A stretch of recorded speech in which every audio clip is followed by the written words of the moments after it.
What is up, everybody? Welcome to Recruiting is No Joke. I am your host, Joel Lalgee, the realist recruiter. Super excited today to have another great guest. Also, if you were listening last week, you'll know we started a whole new series, and what we're doing is interviewing and hearing from HR, recruiting, people who are doing the job, leaders who are in the field. And we're hearing about their story, how they got started, what they're seeing, what they're thinking the future is going to look like of work and HR and talent acquisition. And then we're looking at news articles and things that are actually going on so we can get their perspective. So really, really excited for this new format. Today's guest, I'm really excited about because we've been connected for quite a while on social media. We've been following each other's content. And then a mutual acquaintance of ours, shout out to Tracy Sponenberg, she introduced us, said, hey, you guys need to sync up. So we synced up. Looks like we got a lot of things in common. We're going to be meeting in real life in a couple months. But Josh, welcome to the show. It's great to have you here. I'd love for you to just start off with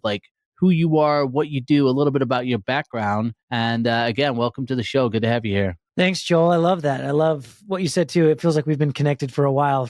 We chat almost every single day. That's the beauty of social media is it's amazing. I get to see your content, man. I love it. I'm Josh Drean. I am co-author of the HBR book, Employment is Dead, How Disruptive Technologies Are Revolutionizing the Way We Work. By the time this podcast is out, the book will also be out. So we're really excited about that. Here we go. Deborah Perry. First of all, then, where can people find the book? That's what we need to talk about first. Any local bookstore or Amazon. It'll be amazing. Right there. Go to Target. You'll see it right there. It'll Amazing. be one of the end caps. It's just as exciting as any of the other fairy smut going on there, you know? Well, what I'm going to say is you're basically a future Amazon bestseller then. We already Let's say that, right? Future New York Times best-selling author on the pod today. How amazing. I'm honored. It's a dream. It's a dream. Yeah, I mean, the book is a very bold title, Employment is Dead, mainly because, the angle that I come at it is from an employee experience standpoint that employees are completely unhappy at work. We hear all these buzzwords about the great stay and great resignation 2.0 coming out, quiet quitting. You've covered all the buzzwords, These buzzwords prove that employees are unhappy. And if you want a reputable source, just get on Gallup. They just posted their engagement numbers and they're the lowest they've been in 10 years. So man, I know. Wasn't it it's been like the lowest since 2014, I think is what it was. Yeah, like way before pandemic. Like we are unhappier now than we were during the pandemic at work. How crazy. You know what though? I was thinking about this the other day and I was thinking back to maybe not like the first few months of the pandemic, but I guess if you want to label the pandemic like 2020 to 2021 was like the heat of it, right? Like that was, people didn't know whether you should wear a mask or whether you needed, to get your verification of the jab, like any way you went. It was just, no one knew what was going on. And I was thinking back to that time and I was like, man, 2021 though was kind of like a good year for people. Like we had the great resignation going on. People getting paid a ton of money. Everybody was hiring. People were spending less because they weren't going out. Savings were going up. It's kind of bizarre that is a weird way to talk about it, man. I've never thought about it that way because everyone's still just uncertain with it all. But like hindsight is 2020. It's like, oh shoot, we could buy houses. What? I know. It doesn't even make sense. Interest rates was 0%.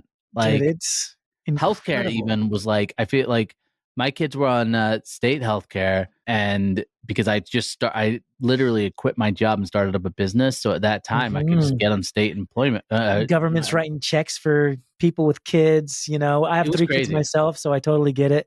Yeah. How old are your kids too? 8, 5, and 3, all boys. So that was it.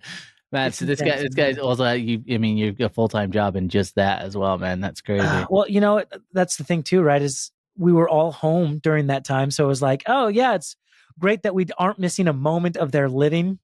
The problem is I really want them to go to school for a little bit so I can catch a break, So, seriously. So yeah, the ups and downs. What's interesting in today's world, right, is like the pandemic disrupted everything. And I feel like in 2021, there was the great resignation. There was so much around like, oh shoot, our people are unhappy. We got to take care of them. So we had these like, everyone will work remote from here on out. Good luck. Like we're giving employees the flexibility that they want and need.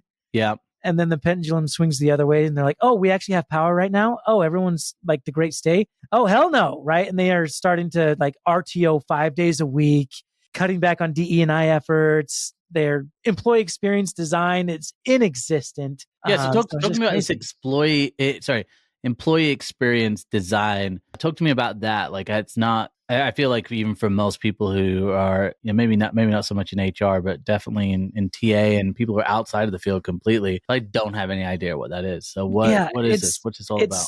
It's kind of like employee engagement 2.0. It's like we've been talking about this concept of employee engagement forever. How engaged are they? But when you look at the roots of employee engagement, the idea was like, how much discretionary effort can we get out of our people? Like if we bring in ping pong tables, if we do some of these like, oh, we've got to slide into the break room with chips. Will they want to be at the office longer? Will they have more friends?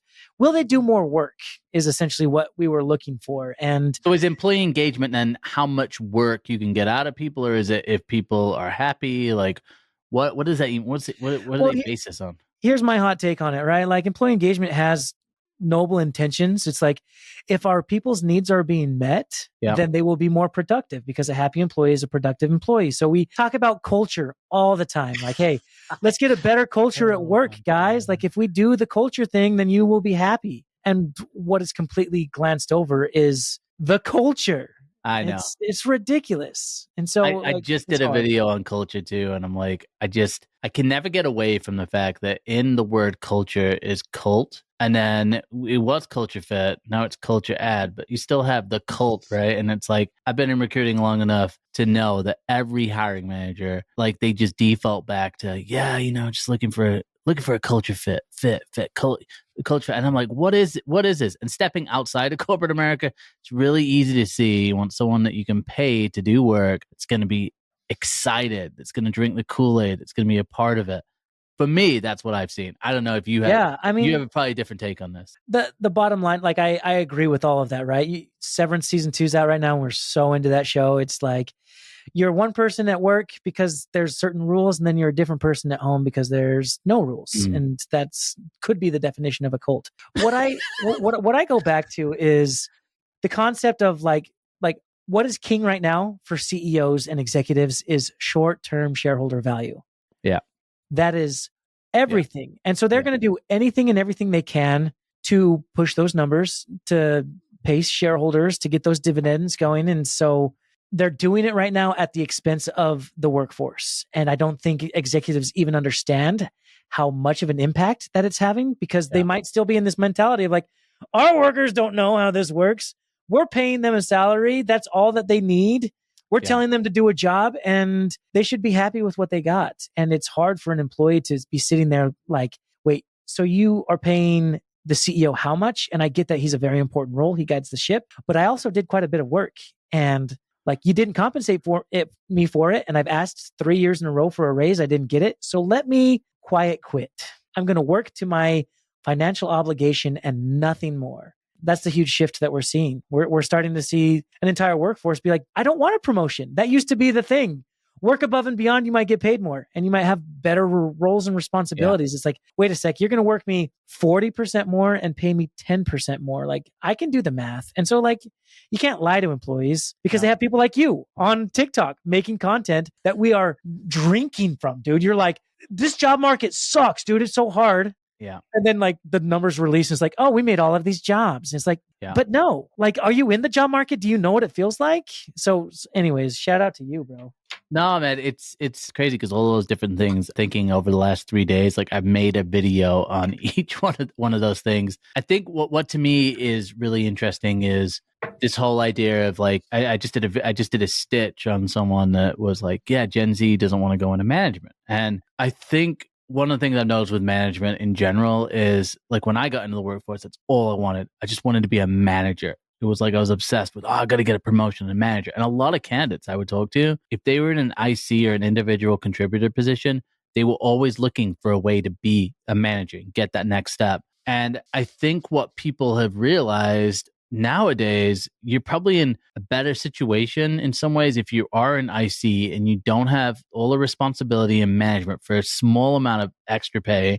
You don't get blamed for things if they go wrong. Again, for a small amount of extra pay. And if you're an IC, then you can do things like start a side hustle and start different income streams. And I think that a lot of people are just recognizing that. And I think that's why a lot of people want to be content creators. I'm seeing content creators pop up left and right, and we've been seeing that. But a lot more people are going, hey, wait a minute, I could just work a job, maybe get a content creation, start building a channel, maybe get a couple brand deals, and I could probably make more money with these brand deals than in my actual job. And so I think we're just seeing people think like that. And then again, the headline, let's take a look at these headlines. Let's just jump into this. While you're pulling that up, just a quick comment. You're absolutely right. And the reason why we boldly declare that employment is dead is exactly for that. It's like, wait, I have no passion here. I have no tie into the work that I'm doing. I have I'm just getting paid. I'm just a button pusher. And so I'm just going to settle into button pushing so I can chase my passions outside of work.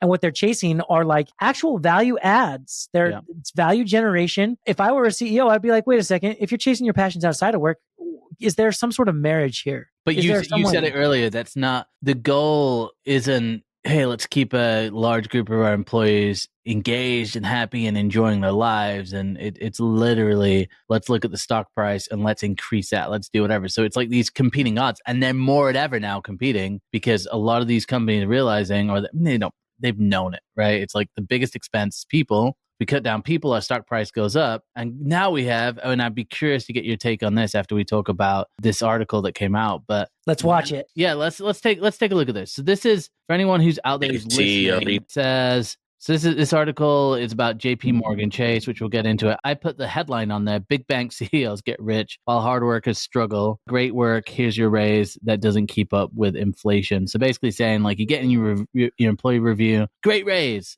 And then there's no actual raise there that keeps up. Way to sugarcoat it for us, Joel. That is the realest thing you've ever said. I love it. All right, here we go. So CEO get a $39 million raise. That's 8% of his current salary. Then watching your company hit record break.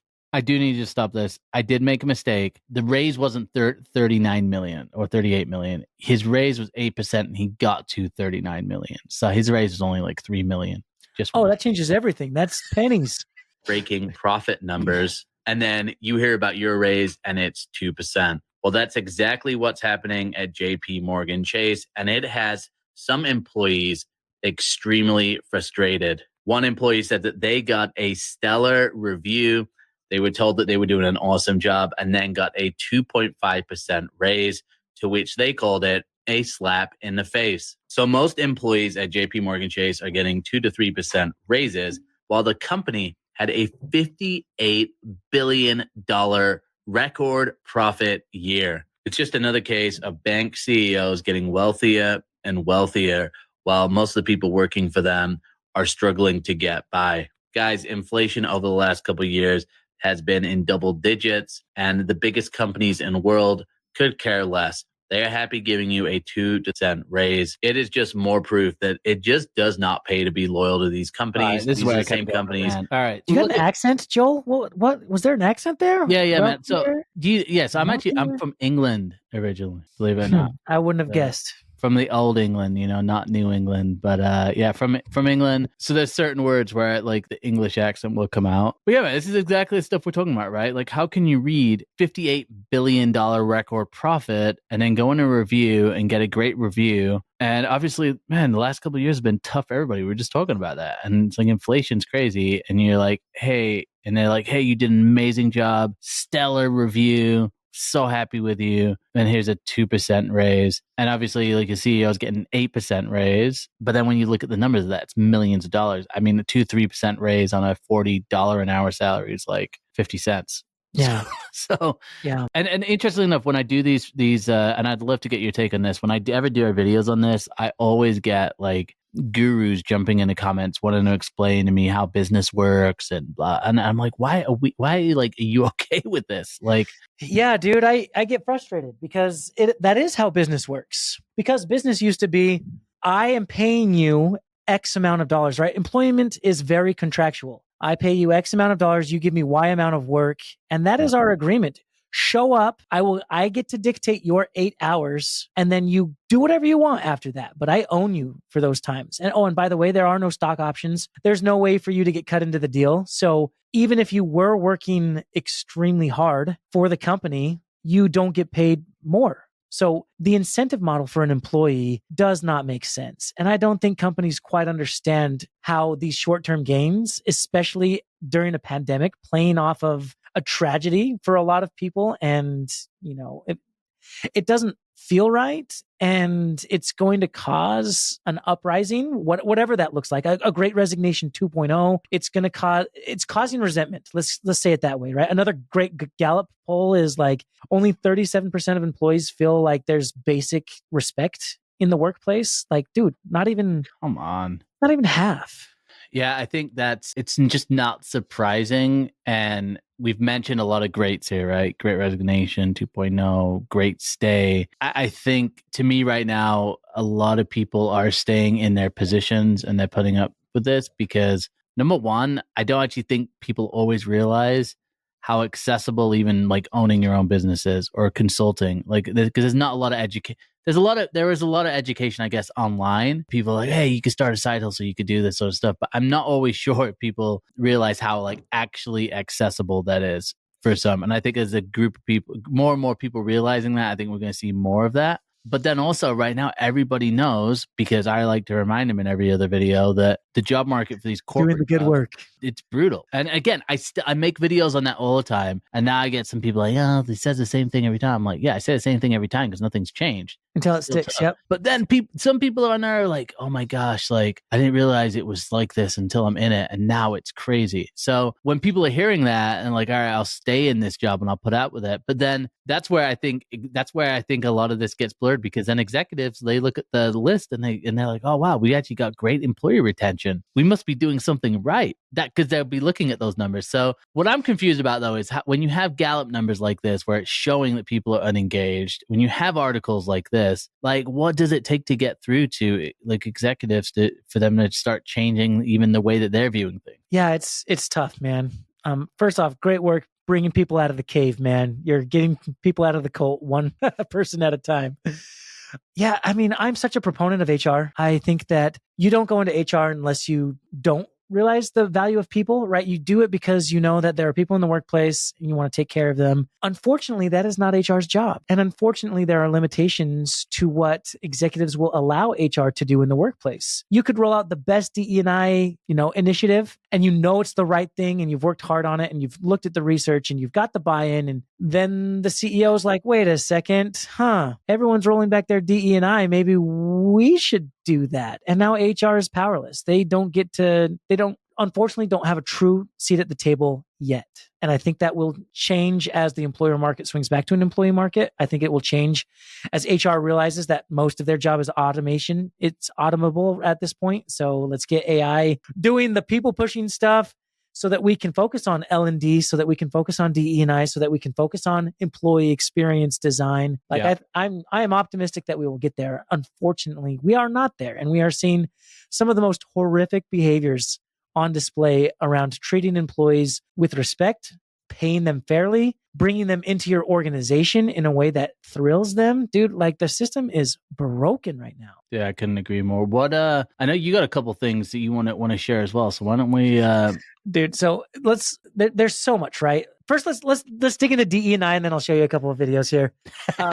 Because right. you mentioned that in the pre-call, and I was like, dude, we got to talk about this, right? Okay. Yeah, why don't I show you this is the big news this week. Obviously, like we just had the election, and man, it's been a wild week. And this is one of the big news pieces, right? So for anyone who's out there who's listening, Donald Trump takes aim at diversity initiatives, bedrock civil rights, 5 takeaways.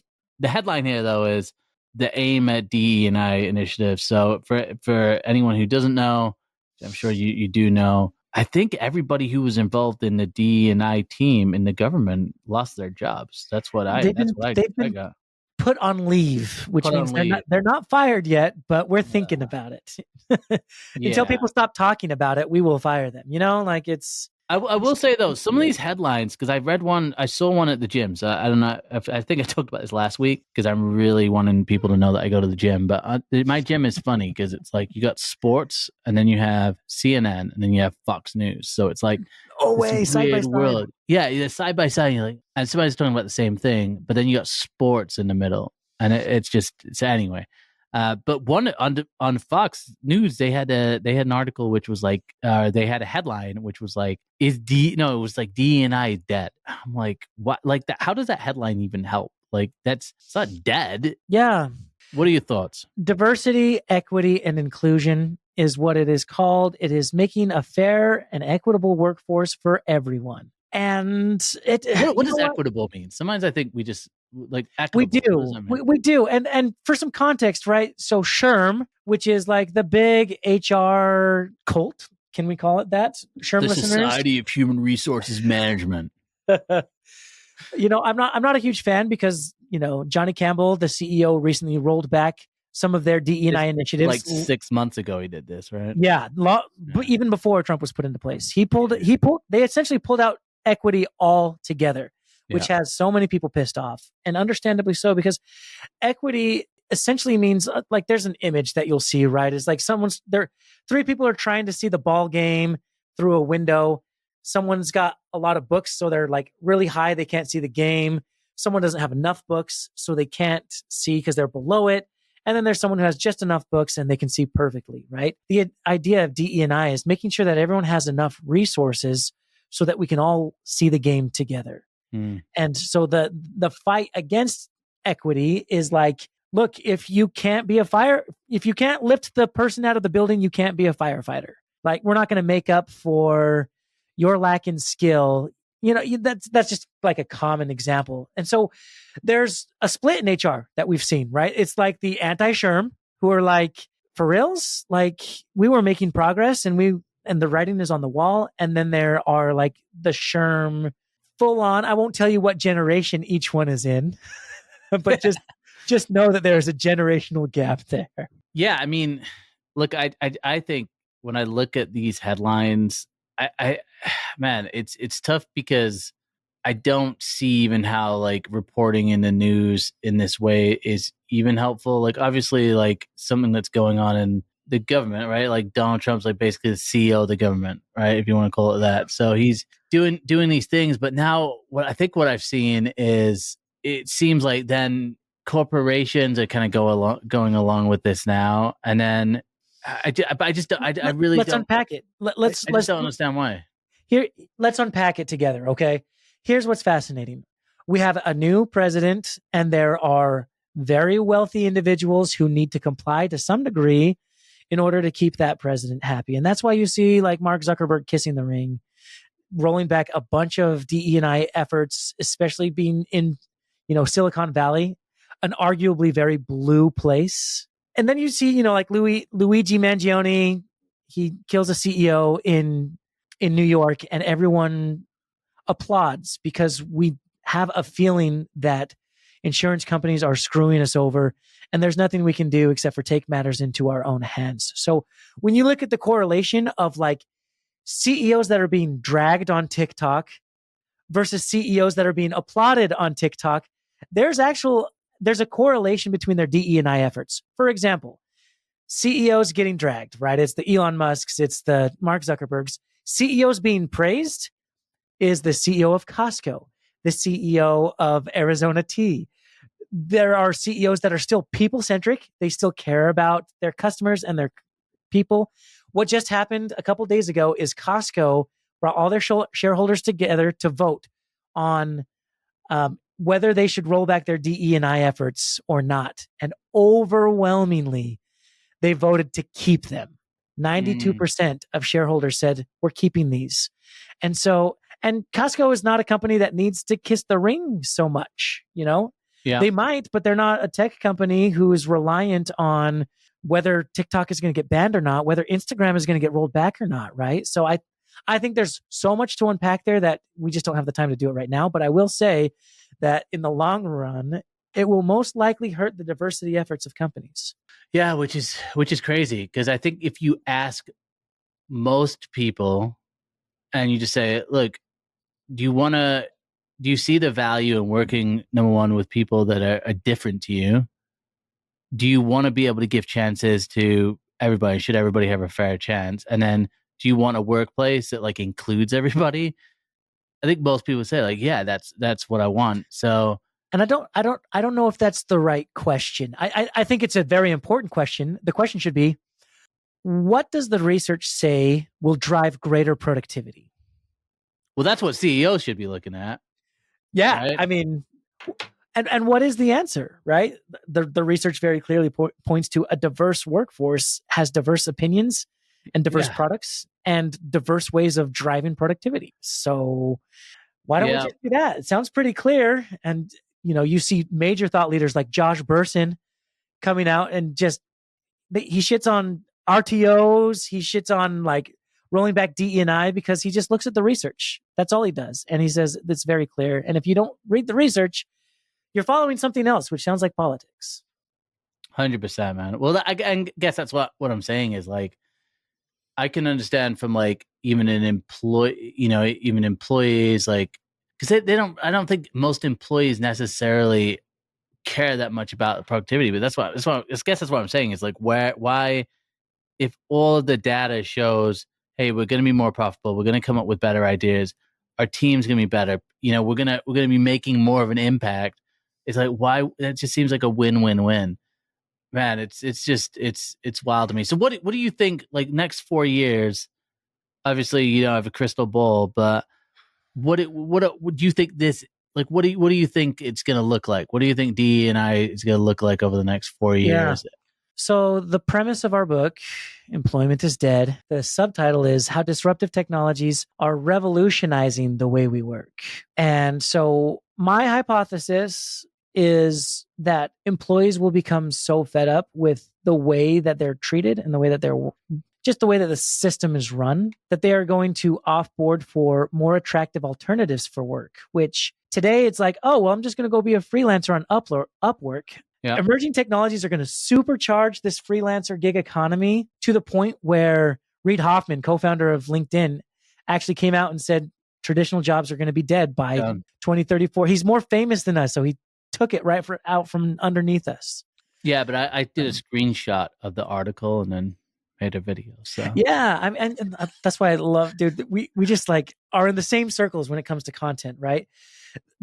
For me, I think what's going to happen is that workers are going to be so disengaged that they're just going to walk away completely. They're going to find that they earn just enough, if not more, mixing and matching streams of income, working for a DAO, which is a decentralized autonomous organization. And we can get into the logistics of all the tech itself. But like to me, it stems from not listening to employees. Can I share a clip real quick? Yeah. Love that.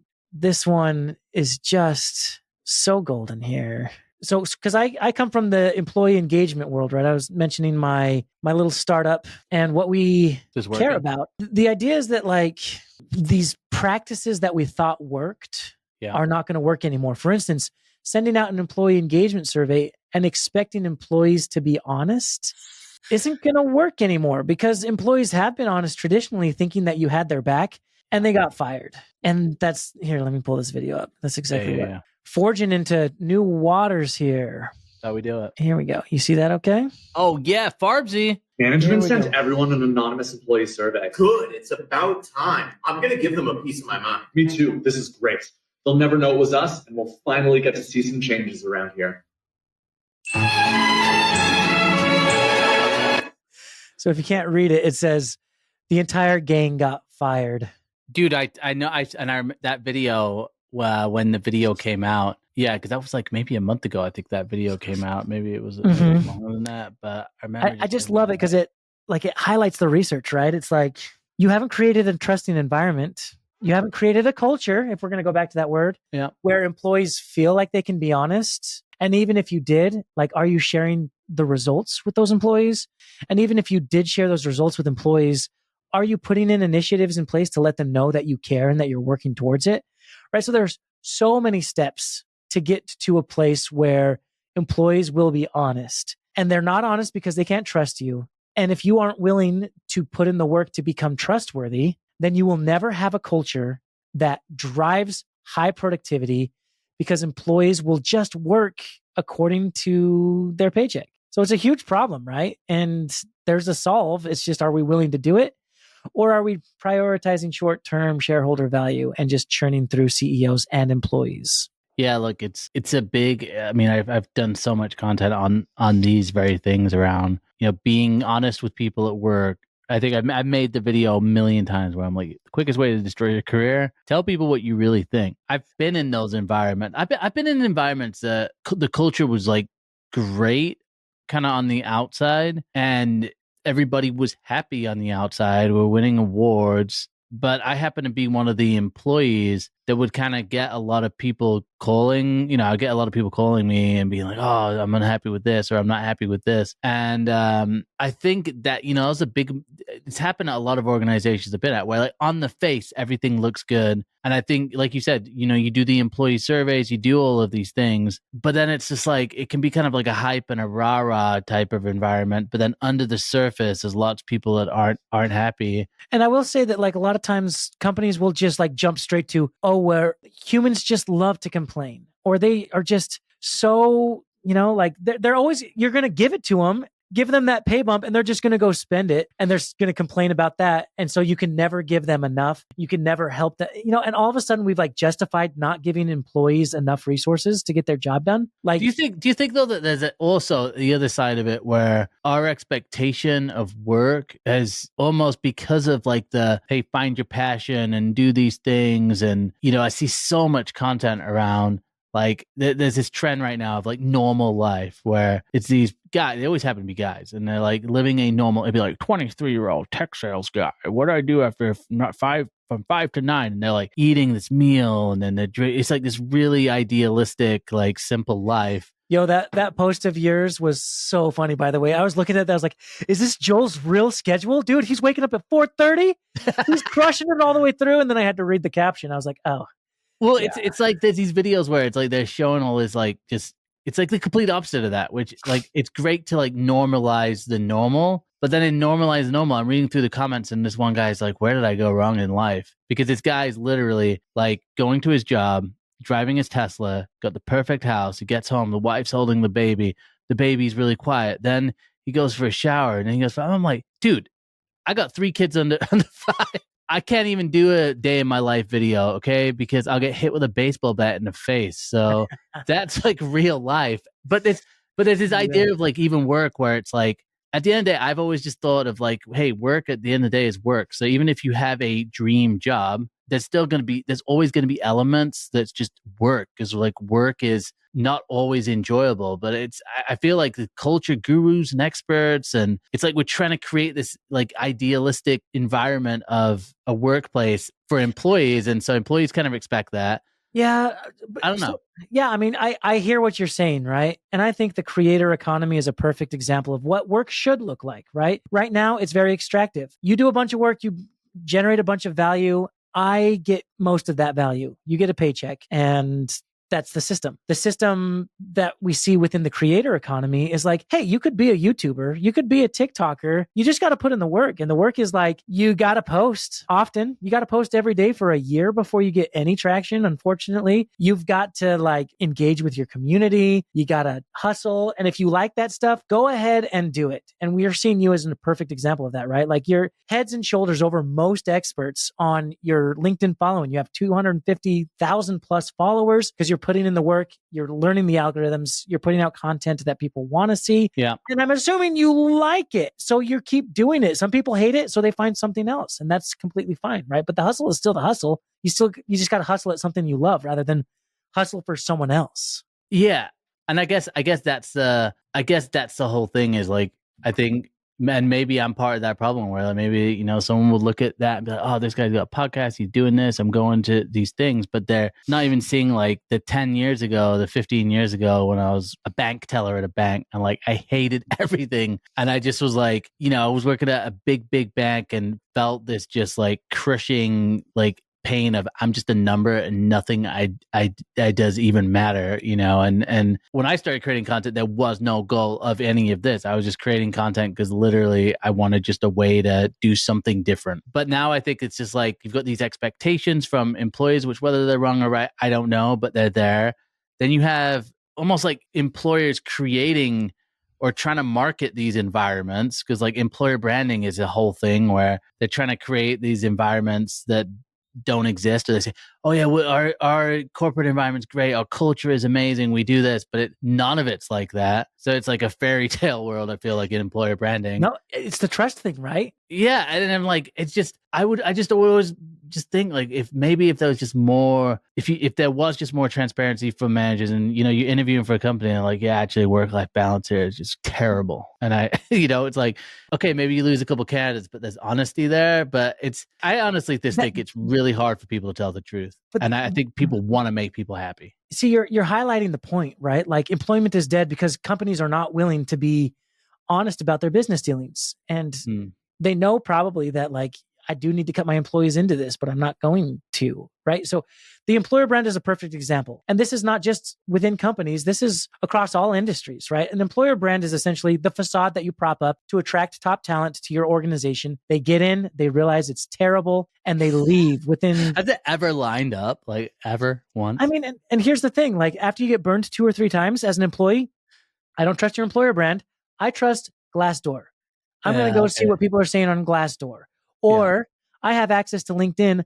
I'm just going to go like pull up a few people who are on my team and I'm going to just direct message them. Hey, is this really a great place to work? And they're going to be freaking honest. They're going to be like, no, do not work for this company. I'm about to leave, because we got each other's backs. And so the transition that we saw in like the restaurant industry is like, you could have a great website. I know your pizza doesn't look like that. I want to go to Yelp and see what people are saying about your food. And if you've got a lot of reviews, 5 stars, 4.5 stars, you know it's going to be a good eating experience because you listened to the community, the group. And that's the exact same thing that's happening at work.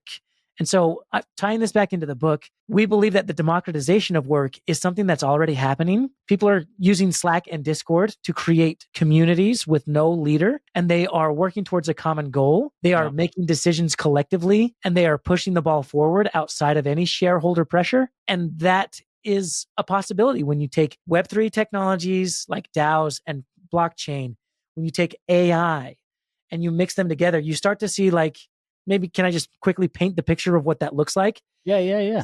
Say like, it's not a self-reported resume. It is your skills verified on the blockchain. And now you don't have to prove to an employer in an interview that you have the skills. AI will verify it for you. And the AI will in turn be able to mix and match projects that companies have available that match your work preferences. So you might only want to work a few hours a day. AI can very quickly match you on a project that matches your skill set, that matches your preferences. And then you get off to work on that project. And then you add another project. And pretty soon you could have like 12 different projects. I'm calling them projects. They could be called something in the Web3 world. We call them bounties. You're chasing bounties. But now you don't have to be beholden to one company working full time, only maximizing maybe 5%, 10% of your skills and your preferences. You're using 100% of your skills, very niched on what you want to do, adding value across several organizations. That to me is the future of work. How, like realistically, with what you just described, I completely 100%. How far away is that type of relationship with companies? Like how far away are we, particularly on like the skill verification part? Yeah, so it's a loaded question, right? First, there's a level of power dynamics. Like I would jump to that model today, Josh, but they have my health insurance. They pay me full time. I actually don't have to do a lot of work, and I can like skirt around whatever. Like I can BS and quiet quit here and I'm fine, right? There's a lot of reasons why you would choose a full-time employment over, the hustle of that engagement.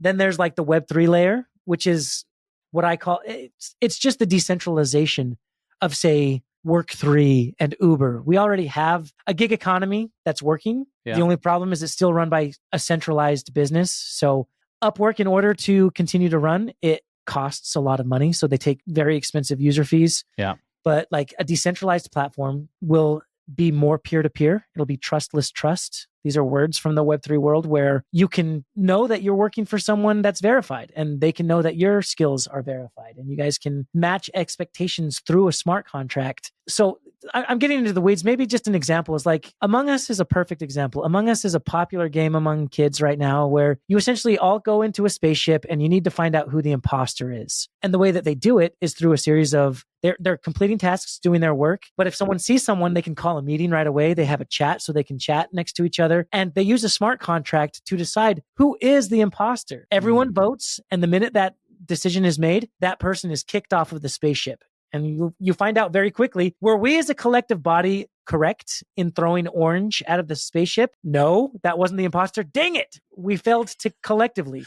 Or yes, we all won collectively. And that level of collaboration is possible on, they use a smart contract to execute on the blockchain what that decision needs to be. Everyone gets voting rights, which is like distributing voting tokens and allowing you to make decisions in real time. And then people get to hit the button and say, hey, there's a problem. Let's talk about it, which is like getting on Snapshot and asking the team which direction we should head. And anyone can do that. So sorry to dive too deep in there. I don't know if we need to purge any of that, but no, man. It's happening today is what I wanted to say. It's happening today, and it can happen, across all industries. Yeah, and I think even like one thing I've noticed is just being, I guess I'm a freelancer, small business owner. One of the things that I think is really important is just education in general around like what's possible, how to do things. I mean, that's why I help people with creating content, for example, because I think sometimes people are confused as to how you can make money online, right? And so I just want to really basically show people, if you do this, then you can do this. And it's just, it's a process. But I also realize like if you don't have education and you don't understand what's possible, then you're limited. So Amazon, people could pick up the book. Where can people find out more information about you and what you do? Yeah, I'm right there with you. Like hit me up on these non-work platforms if you want. TikTok,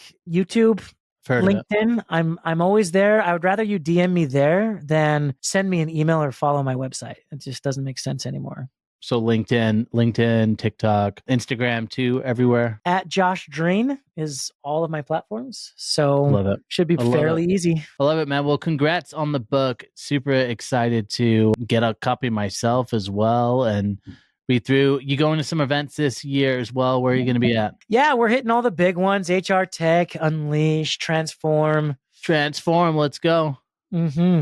Good stuff. Really excited about it. Well, I'm super pumped as well. And guys, if you want to connect with Josh, definitely go connect with him. I always say, like, if you're going to send a message or a DM, you just got to be patient, especially right now, because Josh has got a book release. He's going like a world tour with the book as well, which is super exciting. And I definitely will put the link to the book as well, because this will be live then. And guys, if you have other questions for me, you want to get a hold of me, you can always go to the website, www.therealistrecruiter.com. If you made it to the end of the episode, well done. You guys are the true champions. We'll have another episode next week as well on Wednesday. And if you're interested in being involved in the show, just go to the website, reach out to me. You can get a hold of me through there. And Josh, once again, thank you so much for joining the show. It was good to chat, and looking forward to, again, getting a copy of the book as well. Thanks, Joel. All right, brother. We'll talk soon.